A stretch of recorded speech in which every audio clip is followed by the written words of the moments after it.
optimal minimal. At this altitude, I can run flat out for a half mile before my hands start shaking. Can I ask you a personal question? Now would seem an appropriate time. What if I did the opposite? I'm a cybernetic organism, living tissue over metal endoskeleton.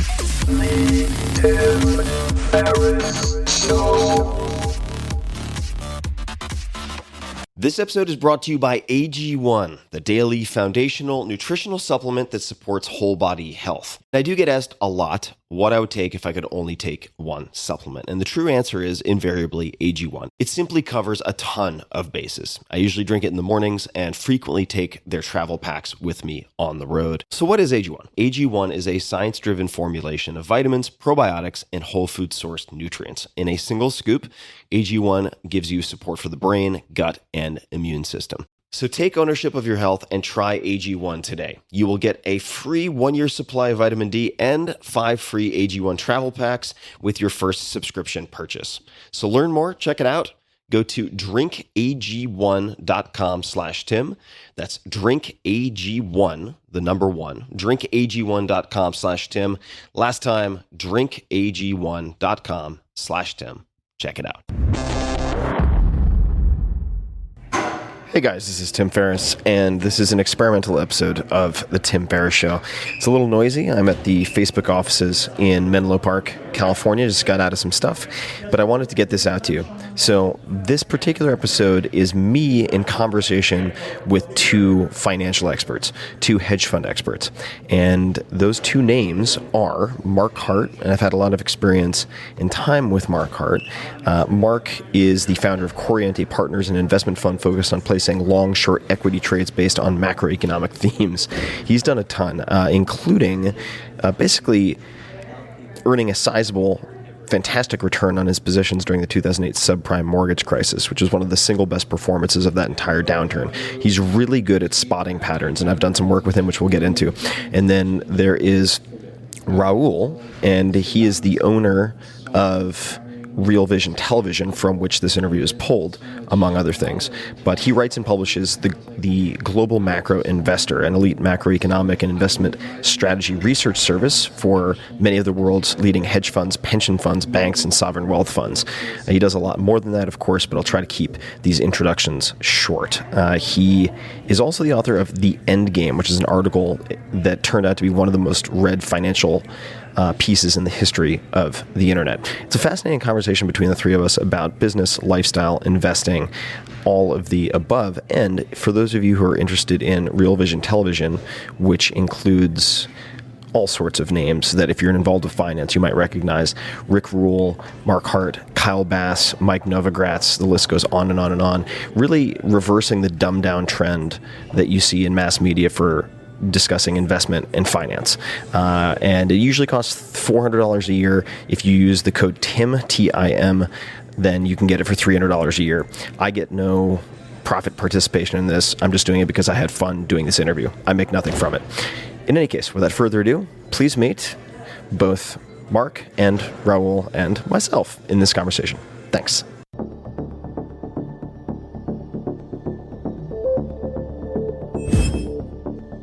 So Tim, Mark, thanks very much for getting this all together. I think it's going to be fascinating. Mark, you did our first ever masterclass, and you talked a lot about not only your trading philosophy and how you do things and how you look at markets, but you broadened it out into how you look at your life and lifestyle and how you broaden your knowledge base. And one of the people you mentioned was Tim. And I said, well, it'd be fascinating to find out how Tim and you have interacted, and we can all have a joint conversation to see what we can all learn from these kind of things, because a lot of people are fascinated behind those concepts, because people don't look at their lifestyle as much as they look at their career and stuff like that. So, I don't know, Tim, do you want to give a little bit of background about yourself, and Mark, just also for people who don't know about you, yourself as well? Sure. I have been in the Bay Area, San Francisco, related area for about 15 years, and I really have two primary careers, I suppose. One is as a teacher and author, so I've written books, all of which sound like scammy infomercial products. So the 4-Hour Workweek, the 4-Hour Body, the 4-Hour Chef. We could talk about the titling some other time, but the books really, the common theme across all of them is trying to deconstruct world-class performers and look at how the anomalies replicate unusual results over and over and over again, whether that's in the CEO sphere or in the say, Olympic level professional athletic sphere, or looking at accelerated learning and so-called prodigies in that arena. How can someone pull tools from those people so that it can replicate results people usually associate with some type of God-given talent? And there are different types of analyses we do for that. The second career is really startup angel investing and advising. So I was seed level and still am advisor to Uber, Evernote, investor in Twitter, Facebook, about 35 companies total up to this point in time. So those are the two areas where I spend a lot of my energy. Fantastic. Mark? Well, I'm a hedge fund manager. I've been involved in the hedge fund world for probably 16 years, running my own funds for almost 14 years. And as we'll go into all the specifics, I've run several different types of funds, but typically my focus is on macro. It's interesting to me, we had our interview a few months ago, and I did mention Tim as a big influence on me, and specifically how that came to pass. I was on top of the world, and then I sort of crashed down to the bottom in 2009. Had some really bad times, and it's about that time I read a book called The Art of Learning by a guy named Josh Waitzkin, who's become one of my closest friends and absolutely brilliant man.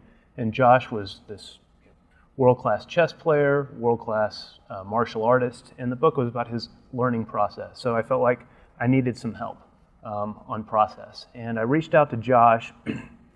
Turned out he did some consulting with hedge funds on process, and he agreed to work with me and my team on my process. And he suggested that we bring Tim into the fold as well. I didn't know Tim before, but Tim has written these books, the 4-Hour Body, the 4-Hour Work Week at the time, since then the 4-Hour Chef. Read the 4-Hour Body, which absolutely blew me away. And Tim and Josh started to implement, various processes for me and my team. And while I wasn't able to necessarily turn my hedge fund performance around, although I'm still managing money, it completely changed my life, completely changed my outlook. And so, when you suggest the possibility of bringing Tim on and interviewing him, I thought it would be great. And what I thought was particularly interesting is, in the hedge fund industry, my peers, these are some of the smartest people in the world and some of the most driven people in the world. And they put enormous, effort into what they do. And yet, most of them have never even considered putting the same sort of effort into kind of improving their quality of life. So I thought it'd be great for some people in the financial world to, see Tim and to get a sense of, really how far you can improve yourself, how far you can take things. Something that might be interesting is, so Tim, I'd love to think, because I've heard Mark's mindset, but you went in to see this troubled hedge fund manager who was having a tough time. How did you evaluate the situation? How did you think you can help him? What tools did he need to do things with? And how did you go about that process? Well, I think there are a number of ways to try to, say, improve the performance of a company, a group of people, or even a single person. And in this particular case, of course, the landscape of macro investing, hedge fund management is not a landscape that I'm going to understand as well as someone like Mark. But if you look at it almost like rally car racing, so I'm fascinated by rally car racing. I've done some experiments there, but you have a racetrack that is basically designed to kill you. It's not intended to be as safe as possible.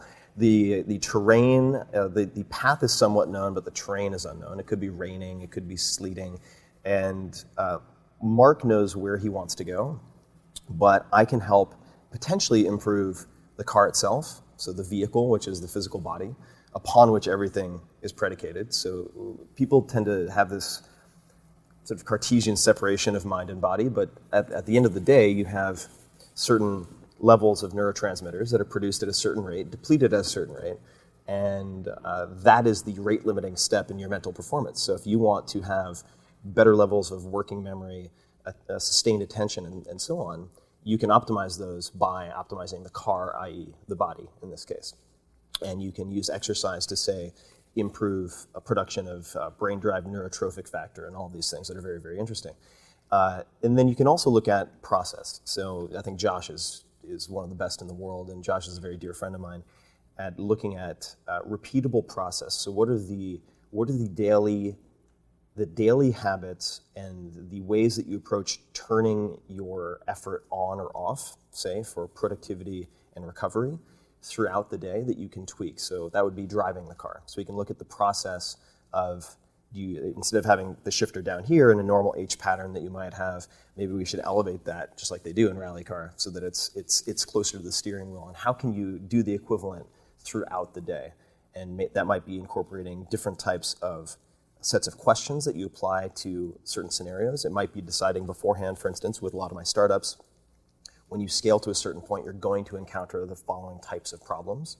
So how do you plan for that type of crisis management in advance so that you're not reactive, so that you can be analytical when most people would be emotional?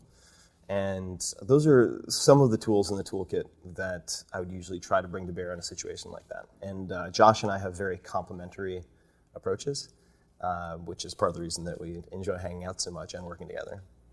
And so Mark, so Tim walks in and says, okay, this is what you need to do. How did you take that on board? And then how did you engage with that process and kind of then start to see the benefits flowing through, and how did that change you? Well, initially what I tried to do was incorporate 40 different new processes into my life. Diet, exercise, meditation, all kinds of things. And I wasn't particularly successful. And I peeled it back a little bit and started to implement sort of one process at a time.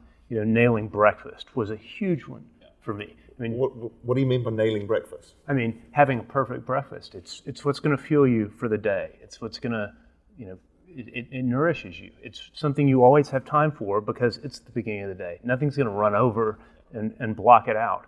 So, nailing breakfast, nailing your morning routine was really the first key. Everything from that, built.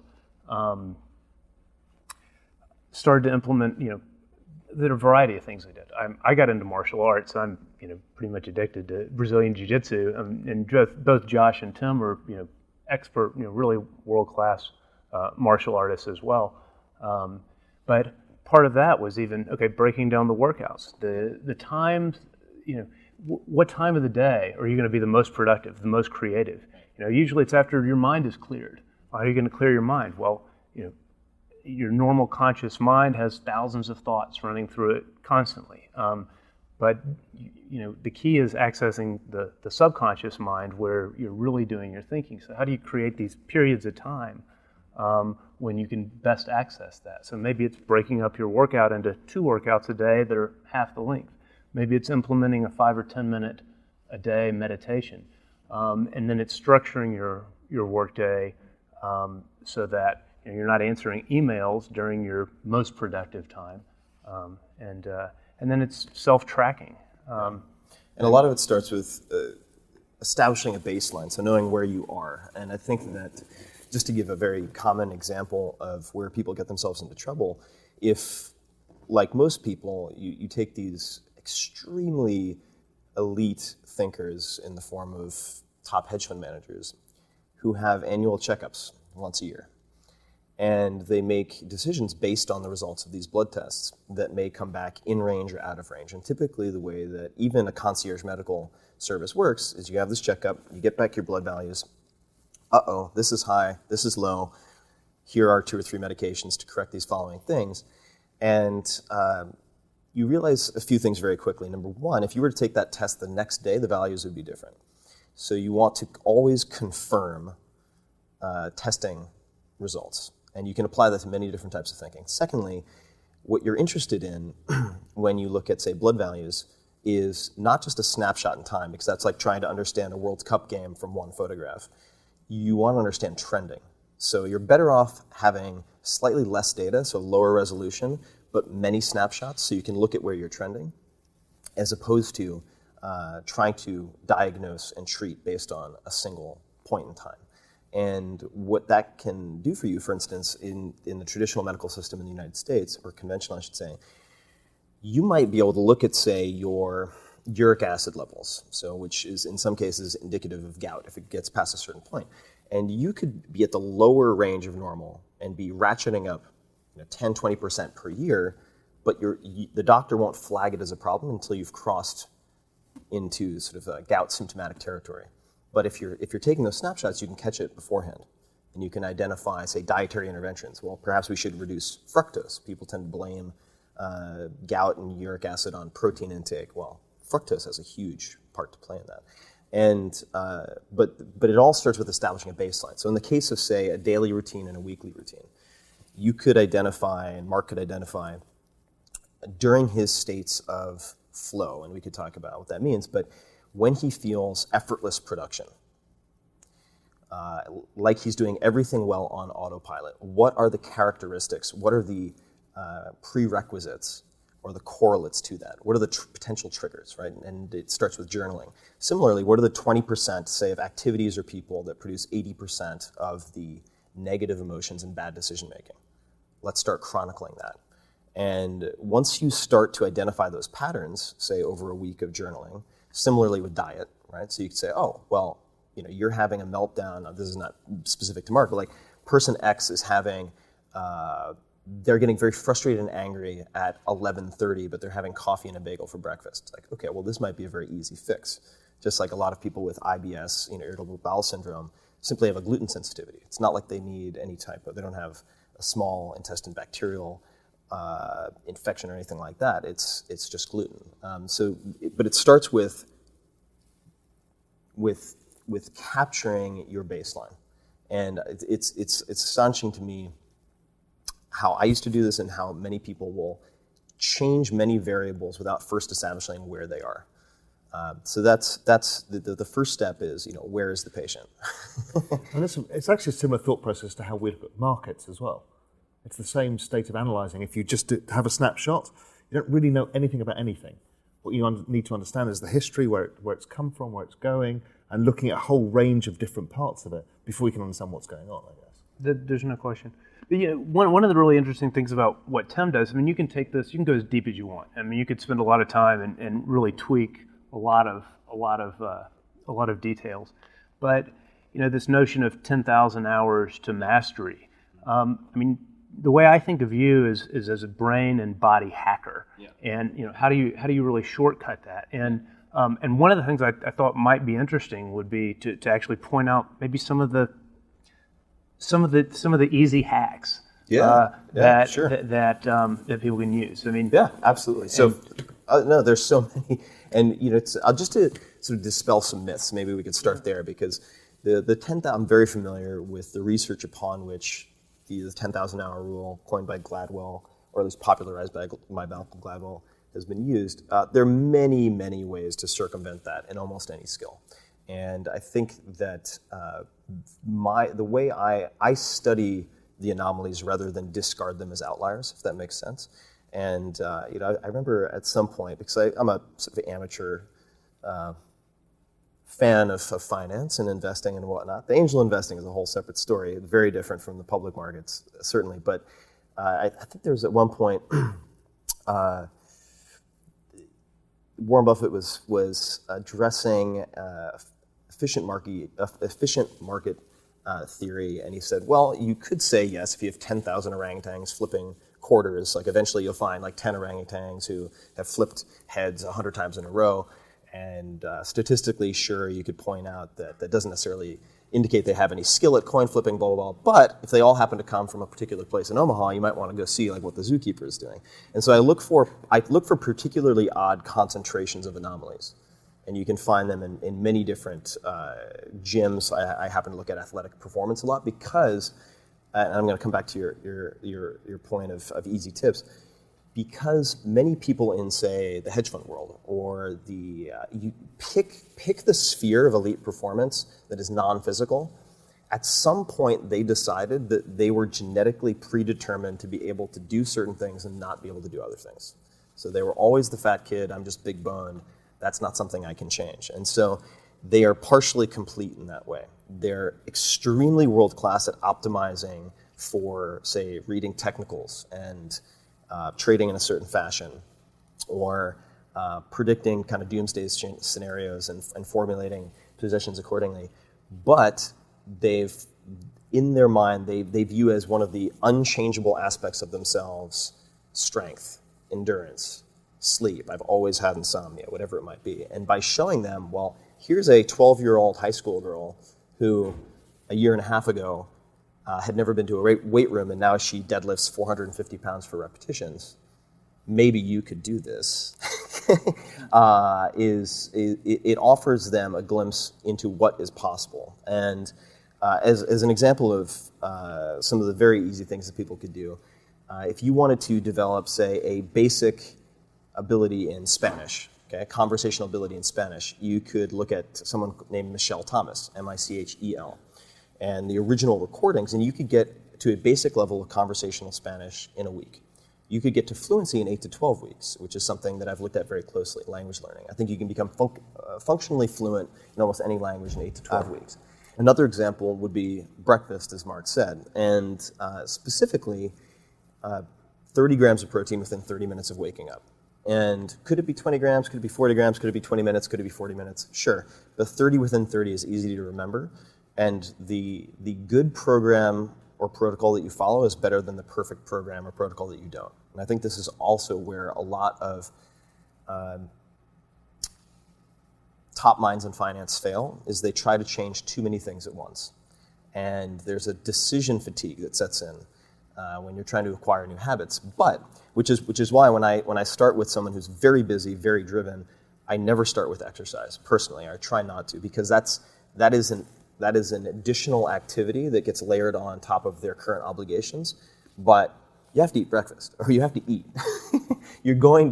That is a default behavior, and we're just going to swap in a new meal, right? So if you were to have, say, lentils, you could eat them straight out of the can.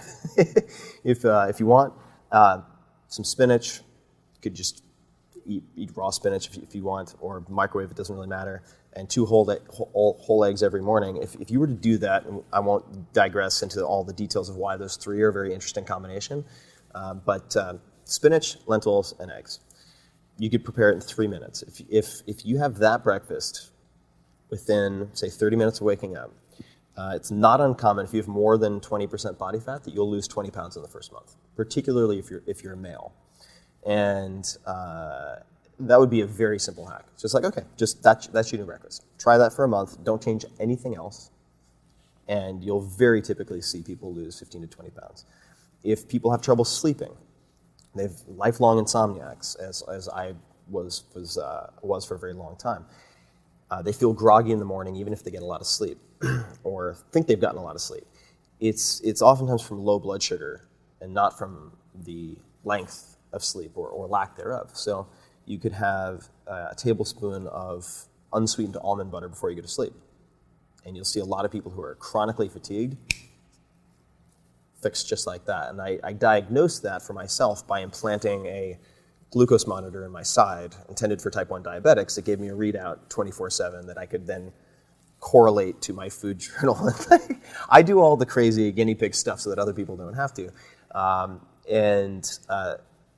If you have to have a cheat meal, so let's say you're like, I'm going to go out with my in-laws. They're Italian. I'm going to have to eat pasta. I'm really trying to be good, but I have to eat pasta. All right, what can you do? Well, you could have a bit of vinegar. You could have a tablespoon of vinegar before the meal, which will help to lower the glycemic index. So your insulin and glycemic or glucose response to that meal. There are all sorts of tiny little tricks, and the key for me at least is finding the smallest behavior, the smallest change that will produce the disproportionately largest result for someone so they continue to take my advice. That's it. I want to give them the minimum effective dose, just like medicine. I don't want to give you too little because you won't get any result. I give you too much, you're going to have side effects, societal, financial, otherwise, familial. But if I give you just the smallest thing, I say, all right, look, I know you hate exercise, you don't want to do any of this stuff. I want you to do kettlebell swings, 1 set, once a week in the following way. It's going to take 3 minutes. Kettlebell can fit in 12 square inches on the floor. That's all I want you to do, no more. And if I can use that as the gateway drug into the behavioral change that I want, then I can get them to do almost anything once they start seeing the result. You want to put on 20, 30 pounds of muscle in a month, you can do it. If you have, let's just say if you're 170 pounds or more to start with. And that's just the tip of the iceberg. If you want to learn how to memorize 1,000 digits, a string of 1,000 random digits, you can train someone to do that in a week. And so these impossibles, once you take one of them and reframe them as a possible. So for instance, when I did genetic testing through Navigenics, 23andMe, et cetera, I have something called a nonsense allele for the actin-3 gene. All that means is I shouldn't be able to really produce fast twitch muscle fiber. So I'm doomed. Can't be fast, can't be strong, et cetera. Well, it turns out when I took a muscle biopsy out of the side of my leg, my vastus lateralis, I believe, and we analyzed it, I had a very high percentage of type 2A muscle fibers, which is trainable, right? So I was able to basically renegotiate my genetic destiny, at least according to the current state-of-the-art testing. And so I always feel like, outside of very few areas, maybe the law in some cases, reality is negotiable, and that includes physical performance, and that's a great way to shock people into believing that all these other things are possible. The thing that I've looked at, the thing I'm spending more time thinking about is time itself. Yeah. Time is, I think, one of the hardest things to control because it's a concept we don't really know how to grasp and how to deal with. I think, how do you look at time, and how do you control that element that gets people kind of breathless with the fear that I just can't do all this stuff? Yeah, I think of time as one of several currencies. So I think it's very easy to think of, and normal to think of money as a currency, because it is. But what is a currency? A currency is something that you trade for something else, right? So you use that money to purchase an experience or a possession, let's just say.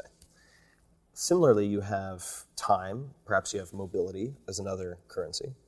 And time is non-renewable, whereas capital is renewable. So in the hierarchy of prioritization, the time should take, past a certain point on Maslow's hierarchy of needs, right?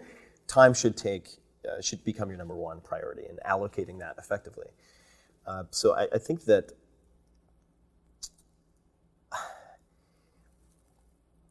if you don't have time, it's an indication of not having sufficiently clear priorities. I think that's it. And when I think about time, again, personally, I'm less interested in can I cram more into a day? Yeah. It's how do I get the highest quality of life out of the time that I've got. Right. So I think there are many different ways to approach it, and there are many people who do a lot of thinking in this area. I think that there are a lot of contemporary thinkers, David Allen. There are a lot of course, you can go as far back, Ben Franklin and beyond, Marcus Aurelius.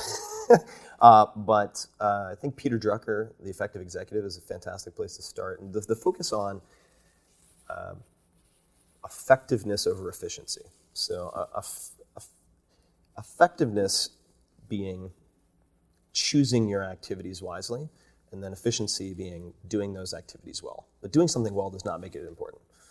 And I think there's it's very easy to conflate those two in a world where you are constantly hit with propaganda for the latest tools. But the principles are more important than the tools. Right? If you're a good artist, you can use a crayon or a piece of chalk or a paintbrush. But if you're constantly just devising the latest tool and you never develop those artistic skills, it doesn't matter. And similarly, I think the deciding what is important, deciding what is, which is oftentimes what makes you the most uncomfortable, I think, thing you'd least want to do, a pretty good indicator. The general principles of thinking about prioritization remain fairly consistent, I think. And for me, and many of the top performers that I see in, say, just in the startup world, because it's a very exaggerated, it's a world in which you can look at every little problem gets magnified dramatically because of the velocity at which many of these companies are growing. So a small mistake turns into a very big mistake very quickly, which makes it easier to see. And for people who are growing at the rate of, say, an Uber, right, which is unprecedented in the history of startups,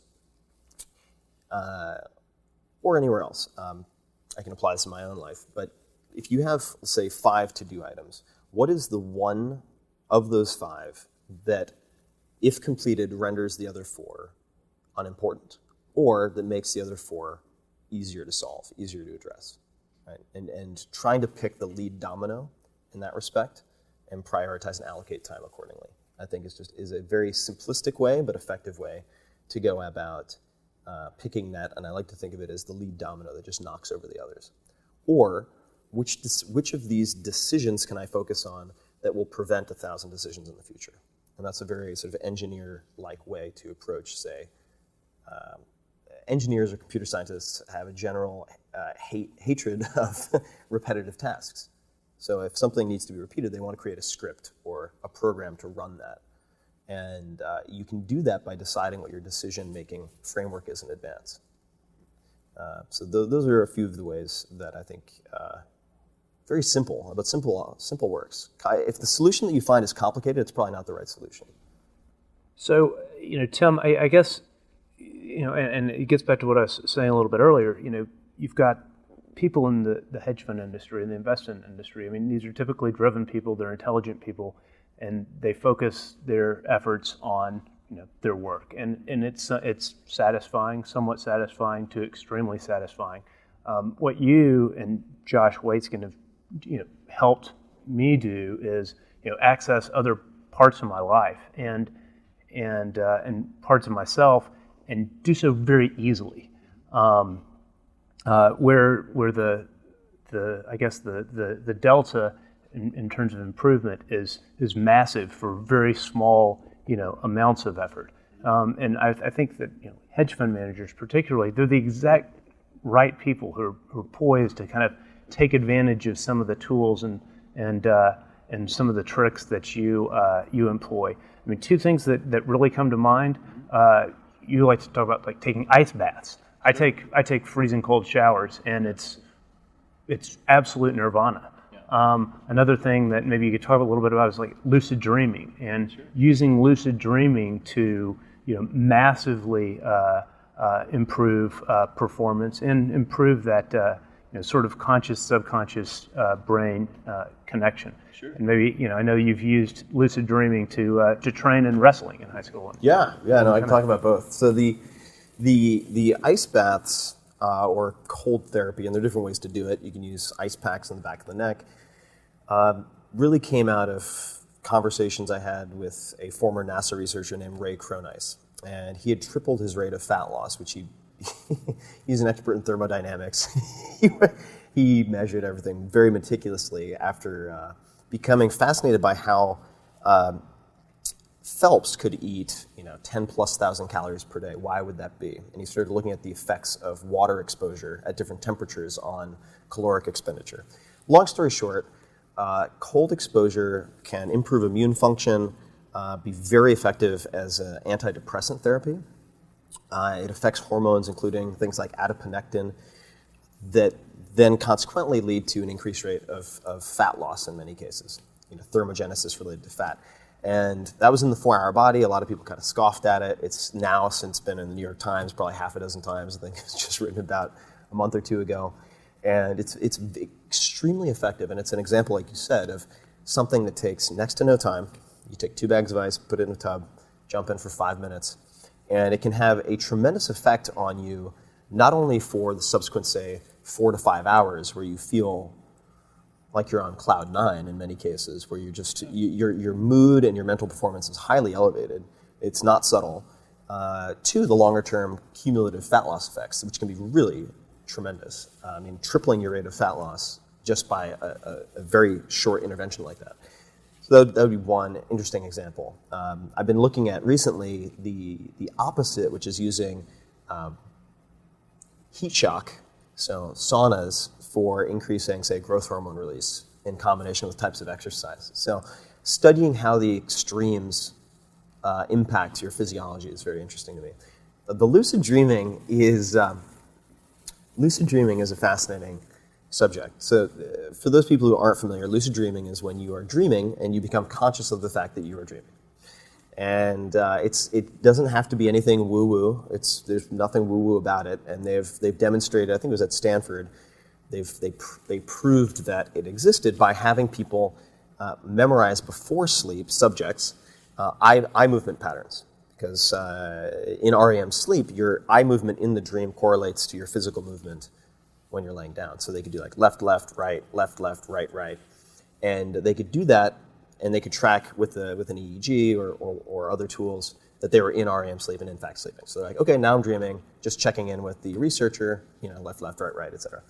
And when you develop the ability to extend your lucid dreaming experience, and there's a great book called Exploring the World of Lucid Dreaming by Stephen LaBerge that makes it quite simple. But there are exercises that you implement throughout your waking day, which are called reality checks, where you'll look at aspects of reality that change very frequently in a dream state. So complex patterns, if you had, say, tiles that were laid a certain way longitudinally on a floor, you could look away and look back, and if it changes orientation, you're dreaming. If it doesn't, you're probably not dreaming. If you look at a digital watch display, that will also, because you're constantly recreating the landscape in a dream, that will change if you look away and look back. And you start to develop, and this also pairs very well with something like transcendental meditation or Vipassana meditation, but you get to a point where you can go into a dream state, no longer view sleep as a waste of time. A lot of people do. And you can further reinforce or develop your skills while you're sleeping. So the example that you referred to, you can get to the point where you're spending the vast majority of your REM sleep cycles, awake in your dream. And what I did when I was a competitive wrestler, and I went to prep nationals and was an All-American in my weight class. But one of my idols at the time was John Smith, who was an incredible Olympian and competitor, went on to then, I think it was Oklahoma State, and dominate as coach, really pioneered low leg attacks. And I would, in my dream, because I'd watched so many videos of John Smith, I would train with John Smith.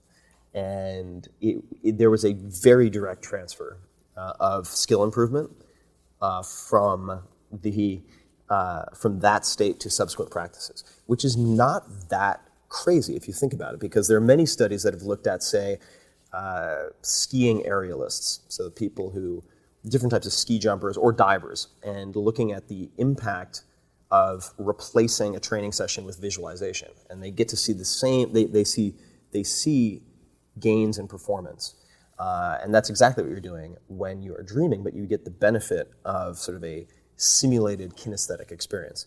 So it's a fascinating tool that is really underutilized and underexploited, and it's fun. It's so much fun. Which at the end of the day, it's like, look, what are we doing this all for? I mean, and you get to a point when you're playing the game, and it is a game, and we all choose the games we want to play, but it's like you get to a point and you're like, okay, I've proven I'm really good at this. I'm able to meet my needs. I can certainly satisfy a lot of my wants. Like, what are these psychological states that I want more of? What are the psychological states that I want less of?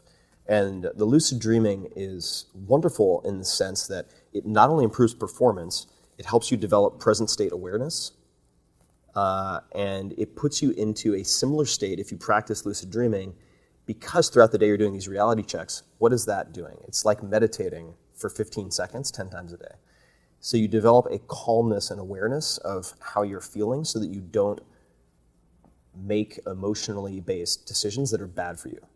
And that translates very directly to investing, particularly for the stuff that I don't do much of. I mean, I tend to hold stuff for a long time in the private markets because that's my game that I've chosen to play, because I know my lesser self will make bad decisions if I'm allowed to play in some of the sandboxes that you guys play in.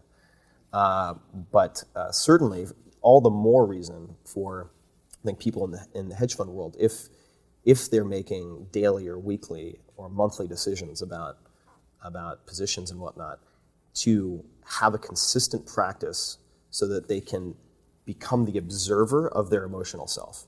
But that's the question, is how do you know, because you identified, you know yourself and you know you wouldn't be a good short-term trader, for example, but you know if you've got a longer strategic view, that's your skill set.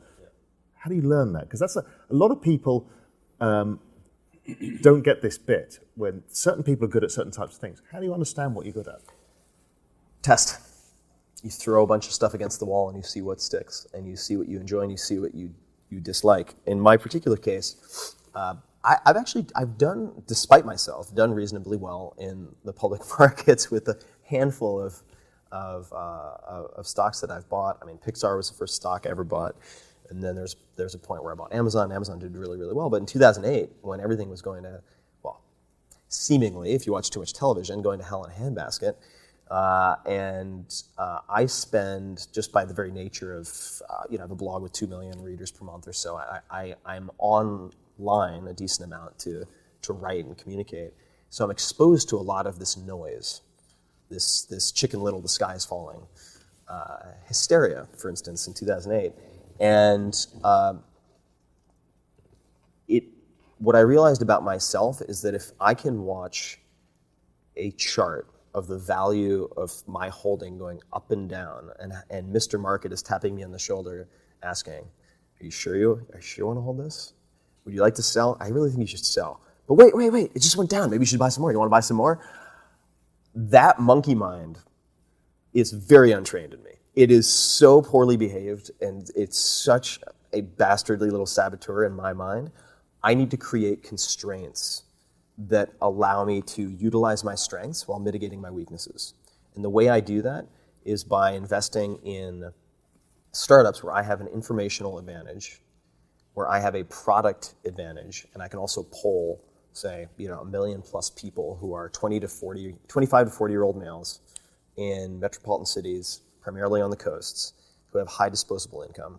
I can get a very good read on those things, do a lot of front-end due diligence, make a decision, and then I'm locked in. And that protects me against second-guessing and making subsequent decisions that are going to sabotage the good work I did in the first place.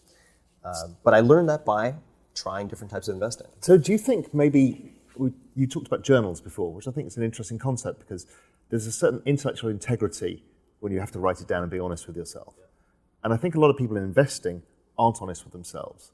I think it was Paul Tudor Jones would say to me that the thing that he learns about what makes a good investor is to have your time horizon and your investment horizon the same. So your idea time horizon usually is, I think the dollar is going to go up over 3 years.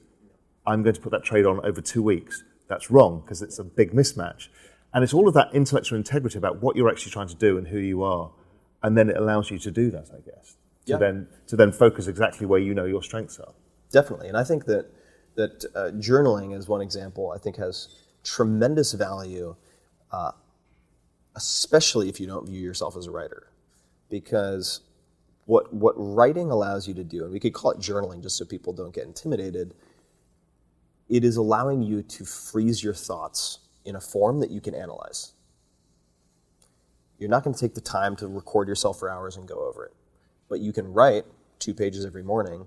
And what I would encourage people to do, particularly if they're dealing with the stresses of sort of a high-pressure trading environment or investment environment, is write down their fears and worries and explore those because it will clarify what they are. Sometimes they'll end up unfounded, which can remove them as an influence that could lead to bad decisions or impulsive decisions. Other times it'll clarify ways that those risks can be mitigated. But when it's simply a 5-second worry that is sort of on loop that repeats itself every hour or two, you never get that level of resolution.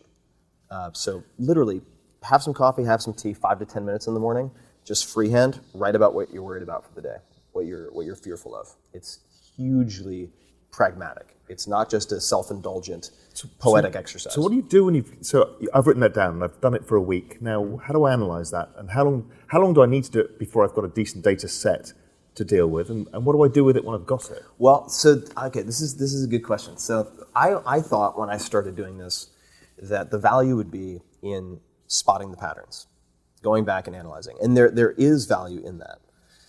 But part of the value is you're taking these muddy, distracting thoughts and imprisoning them on paper so that you can get on with your day and act analytically and effectively without irrational concerns affecting your rational process. So you're just taking it out of your mind, plonking it over there for the time being. That's it.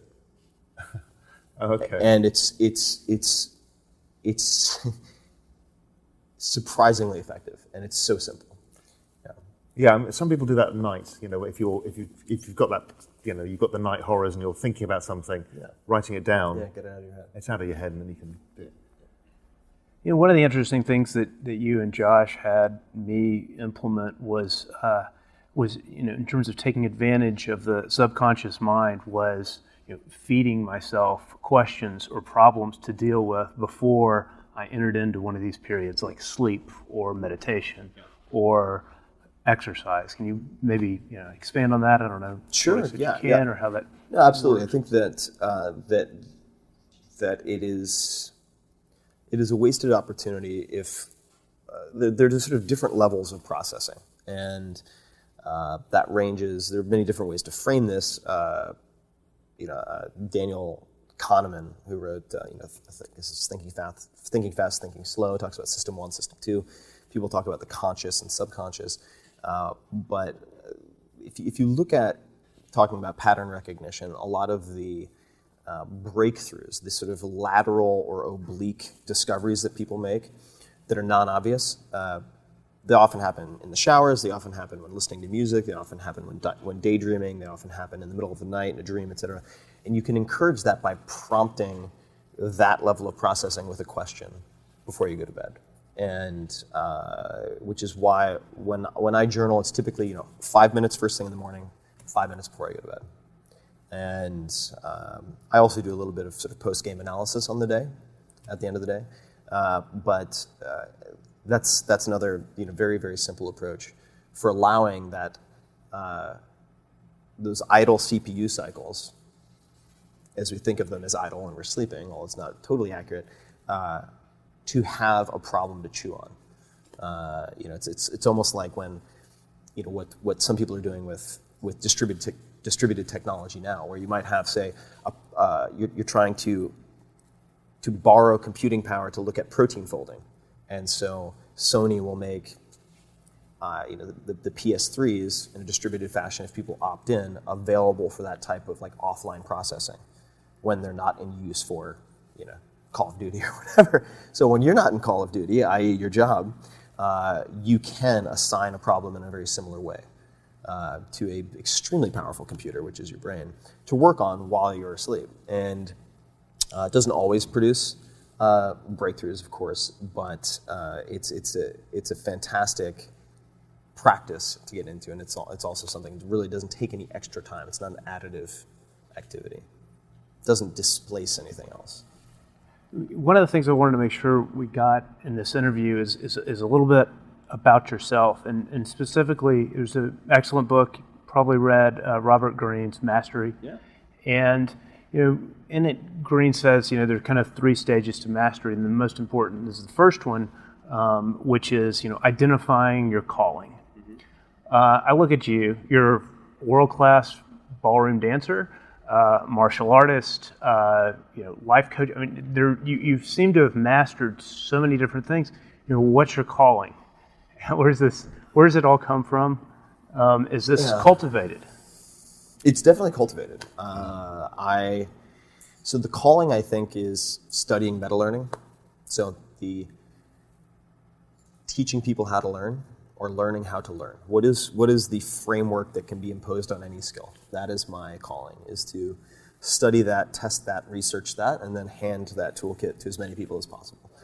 And it's absolutely a learned skill. I remember when I was in high school, I had to leave my Spanish class because it was too hard for me, and I concluded I was bad at Spanish and I'm bad at languages. And a lot of people make these decisions in junior high or high school. They carry with them for the rest of their lives. They have someone make fun of their singing. Oh, I'm a terrible singer, I can't sing.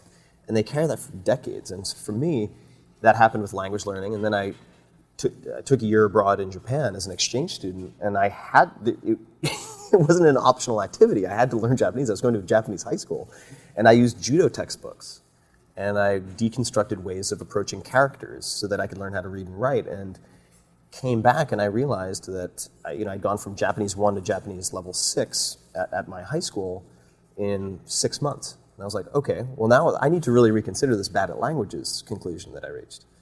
It wasn't bad at languages, it was that I had a bad set of instructions, I had a bad recipe. So I think my calling is to master the art of meta learning. Because a lot of people, there are people who will look at the various areas in which I experiment. So it's like, all right, he's taking muscle biopsies and implanting glucose monitors and spending time with black market chemists and like NFL combine trainers, and then he's doing this startup stuff. This guy's a jack of all trades. And on some level that's true, but what's missed when they miss the layer on top of that, which is the meta learning. There is a common thread and there is a common goal, which is figuring out what are the untested assumptions,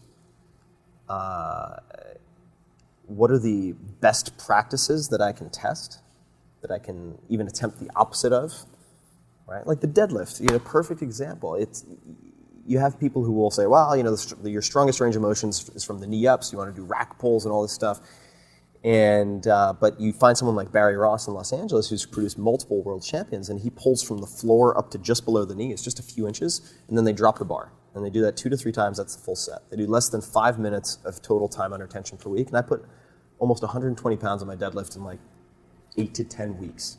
I did the same thing on your recommendation. In fact, it's insane. It's unbelievable. It's insane. And I would encourage, and if Socrates would say the same thing. This is not a new recommendation, but for people who really want to open their mind to what is possible in every sphere of their lives, particularly if you're male, but not exclusively, get extremely strong.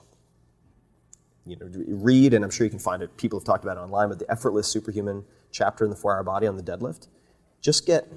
You will not gain a lot of mass, probably less than 10 pounds, and you could add like 100 to 200 pounds on your deadlift. Do that, and the lens through which you view everything will be different. It'll be like looking at the Matrix. And I think that one of my guiding tenets, if I had one, would be a quote from Mark Twain, which is, whenever you find yourself on the side of the majority, it's time to pause and reflect. So when you've reached a cheery consensus of any type, it's time to be like, oh, wait, let me just time out and ask, what do we all believe is true? And run through and just ask, for each of them, what if the opposite were true? A question I wanted to ask is, so if you spend so much time analysing, improving, when do you get to the state of equilibrium? Because otherwise you end up with your monkey mind focusing on you and trying to tweak all the bits and pieces. When do you get to the point where you say, okay, I've got to the kind of status quo, or is there no status quo? Is it all about constant improvement? I'm very aggressive and very competitive. I think that, there's sort of a subtext to that question that I think is important, which is related to satisfaction or dissatisfaction. I don't think that seeking constant improvement and dissatisfaction have to go hand in hand. So I feel like if you're not getting stronger, you're getting weaker. If you're not getting younger, you're getting older. If you're not getting further away from death, you're getting closer. There's no equilibrium. The biological system generally doesn't work that way. I mean, there are some forms of homeostasis the body seeks to achieve, but I think that I'm constantly trying to improve. It doesn't mean I'm trying to improve everything, but I'm trying to improve something. And however, the lucid dreaming, some type of mindfulness practice, which can be jujitsu, it can be transcendental meditation. It doesn't need to be staring at a candle flame in your mind's eye. That's not designed for everyone. Although you can use apps like Headspace or Calm, which are very effective for people who otherwise can't sit still for 10 minutes. When you allocate time for some type of appreciation, that is how you reach equilibrium with the drive for achievement. And when you find someone who is solely focused on achievement and has not created the bandwidth or time or activities for appreciation, they're usually pretty miserable. And I'm sure you guys know a lot of very successful, financially successful people. Certainly I know lots of very financially successful people who are utterly miserable. And I think the danger in pursuing that game exclusively is that you get to a point where you have all the money that could possibly solve your problems, and you realize that it doesn't solve all your problems. So you're solving the wrong problems. And that's why I think some of the richest people are the most miserable, because when people have less money, they can hold out with the hope that money will fix these intrinsically sort of existential or physical or emotional or psychological problems. But when you reach the pinnacle, then you're like, wait a second, I still have this whole set of problems. I thought that an extra X amount of dollars per year would have solved this. Lo and behold, no, you still have the work to do. So I think that developing a holistic set of practices that appreciates the full human, including the body, which it is your machine. You can't just take care of the driver, i.e. the mind. Like, you need the Ferrari, so you should really care for it. But I think that the way you reach equilibrium or a sensation of balance is by having the appreciation and a set of activities and practices for that, and then a set of activities and behaviors for achievement. I think just one thing I'd add to it is, and I think something that you and Josh have taught me is just to love the process. Yeah. So, you're pushing, you're working, but it's not even stopping and smelling the roses, but it's enjoying the path. Definitely. And loving the path. No, absolutely. And I think that it's perhaps cliched, to say life is a journey, not a destination. But at the end of the day, I think from a very strictly pragmatic standpoint, you have to focus on the process, because due to good or bad luck, you can get a bad result after a very good process. You can get a great result after a very bad process. Right? So your method of investing could be covering your eyes and throwing a dart at a dartboard with a list of companies on it, and you could get lucky and have a great outcome, but that doesn't make that a good process. And vice versa, you could do all the research in the world, and there's some blind spot that you couldn't have identified, and you end up with a bad result. But the way that you end up, I think, being proud of how you are building is by refining and trying to have the most perfect process possible. And that also, I think, prevents a lot of the sort of depression and malaise that can come from bad outcomes, which are just part of the game. I mean, it's... Yeah, and particularly in financial markets. What's interesting in financial markets is losing, even if you lose only a small amount of the time, that losing part, the pain of that far outweighs the benefits of when you're actually making any money. Yeah. There's a really good book called that I enjoyed anyway, called "What I Learned Losing $1 Million," which looks at sort of the psychological dynamics of making and losing money, and what happens when you personalize those or attribute to talent what should not be attributed to talent or lack thereof.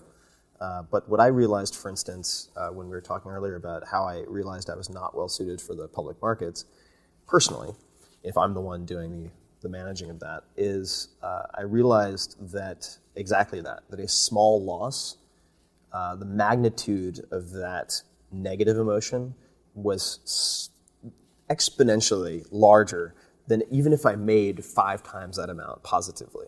And as a result, I didn't have the stomach to invest enough where a reasonable rate of return would be meaningful to me. And I was like, on the pro and con list, that makes that ill-suited to my temperament and psychology. But like in a very, oddly enough, people might say, well, you don't have the risk tolerance. It's like, no. I don't have the appetite for that type of risk. But I can do a binary investment in a startup where it's going to be 0 or 10x or 100x, and I have no problem with that. I'm much more comfortable with that because between the investment and the outcome, I'm prevented from making bad decisions. Yeah, that's right, because in private investing, you don't get the choice of marking to market. You don't have to worry about, am I off, am I losing 10% today, tomorrow, whatever it is. It's just like, I'm in it for the ride, I've made my decision, and the payoff is that, the loss is that, and that's it, I'm done. That's it, right, exactly.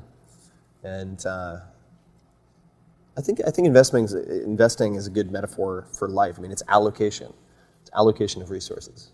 And sort of bringing it back to what we were talking about earlier, it's a mistake to view your primary and only currency as capital.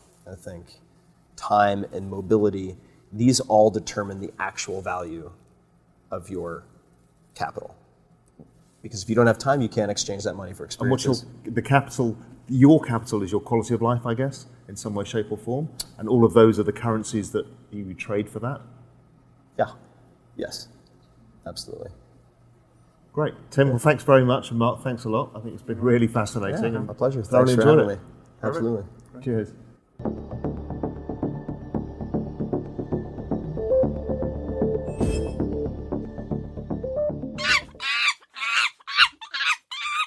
Hope you enjoyed that chat, everyone. And if you'd like more on investing, hedge funds, finance, etc., you might enjoy a number of the interviews that I have done for the Tim Ferriss Show, including Peter Thiel, who is a co-founder of PayPal, first money into Facebook, or Arnold Schwarzenegger on his real estate empire and how Twins became his most profitable movie, for instance, for him personally.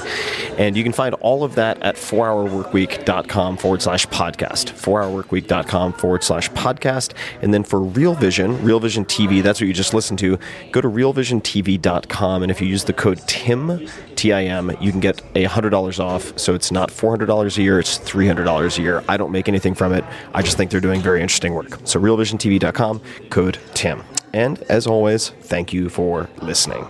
Talk to you soon. This episode of The Tim Ferriss Show is brought to you by 99 Designs. 99 Designs is the world's largest online marketplace of graphic designers. And I have used 99 Designs for years, including to get cover concepts for the 4-Hour Body, which went on to become #1 New York Times, #1 Wall Street Journal. It was a huge hit.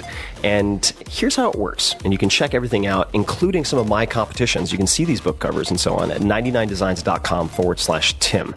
Whether you need a logo, a car wrap, a web design, an app, a thumbnail, a t-shirt, whatever, you go to 99designs.com.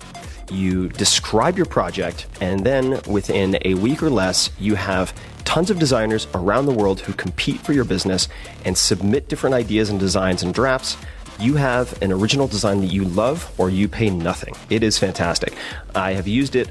I have mentioned it before, including in the 4-Hour Workweek as a resource. Check it out, 99designs.com/Tim. And if you use that link, you'll be able to see what I've done on the platform. You will also get $99 as an upgrade for free, which will get you more designs, more submissions. So check it out. And until next time, thank you for listening.